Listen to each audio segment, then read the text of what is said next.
warahmatullahi wabarakatuh. Salam dan bahagia Bapak Guru Hebat. Perkenalkan, nama saya Dinta Mela dari SMP Negeri Unggulan Sindang.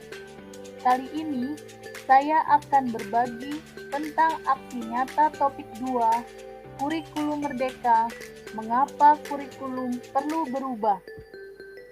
Ada 2 modul yang akan kita pelajari, yaitu modul 1, apa itu kurikulum, dan modul 2 tentang kurikulum merdeka. Ada 3 hal yang akan kita pelajari pada modul 1. Apa itu kurikulum? Mengapa kurikulum perlu diubah? Dan mengapa kurikulum perlu diadaptasi? Apa itu kurikulum? Kurikulum dapat dimaknai sebagai pengalaman belajar siswa yang dibentuk dari titik awal hingga akhir. 4 komponen dalam kurikulum. 1. Tujuan. 2. Konten. 3. Metode atau cara. Dan 4. Evaluasi. Fungsi kurikulum bagi guru. Untuk membantu dalam proses belajar murid, mulai dari kompetensi apa yang ingin dicapai dan proyeksi masa depan murid. Kemerdekaan murid dalam belajar adalah jantung pengembangan kurikulum. Kemerdekaan murid dalam belajar adalah jantung pengembangan kurikulum. Kemerdekaan murid dalam belajar adalah jantung pengembangan kurikulum. Kemerdekaan murid dalam belajar adalah jantung pengembangan kurikulum. Kemerdekaan murid dalam belajar adalah jantung pengembangan kurikulum. Kemerdekaan murid dalam belajar adalah jantung pengembangan kurikulum. Kemerdekaan murid dalam belajar adalah jantung pengembangan kurikulum. Kemerdekaan murid dalam belajar adalah jantung pengembangan kurikulum. Kemerdekaan. Fungsi kurikulum. 1. Mewariskan nilai dan budaya masyarakat yang relevan dengan masa kini. 2. Mengembangkan situasi yang dibutuhkan saat ini dan masa depan. 3. Menilai dan memilih sesuatu yang relevan atau kontekstual sebagai kontrol sosial. Mengapa kurikulum perlu diubah? Kurikulum yang baik adalah kurikulum yang sesuai zamannya.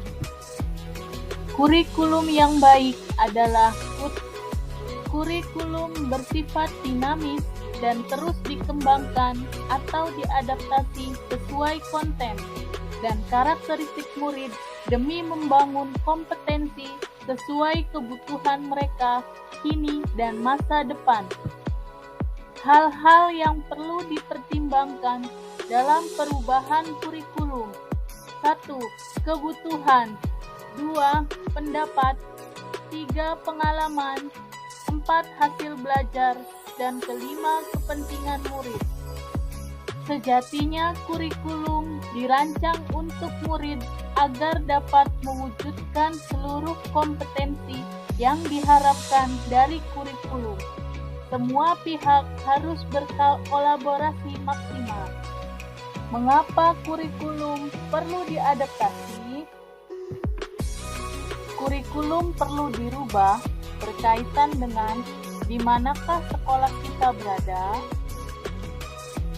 Apakah ada hal-hal yang mengubah kehidupan guru dan murid di sekolah? Ada perbedaan lingkungan sekolah dan ekosistem sekolah. Perubahan juga terus terjadi di sekitar kita. Kurikulum Operasional Satuan Pendidikan (KOSP). Penerjemahan kurikulum tidak hanya dipengaruhi oleh faktor geografis, tapi juga faktor budaya dan sosiologis. Keanekaragaman latar belakang dan kemampuan murid adalah tolak ukur adaptasi KOSP. Kurikulum dalam pembelajaran.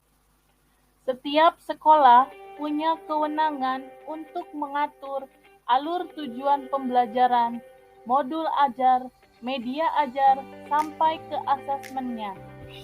Muatan kurikulum sekolah sesuai dengan karakteristik sekolah dan kebutuhan siswa. Dalam KOSP, kita dapat menyesuaikan rencana dan pengorganisasian pembelajaran sesuai dengan keadaan kontekstual satuan pendidikan, sehingga pembelajaran lebih bermakna. 5 prinsip pengembangan KOSP. 1. Berpusat pada murid. 2. Kontekstual. 3. Esensial. 4. Akuntabel. Dan 5. Melibatkan berbagai pemangku kepentingan. Dokumen KOSP merupakan dokumen yang dinamis, mengikuti perubahan dan kebutuhan satuan pendidikan. Sekian dan terima kasih.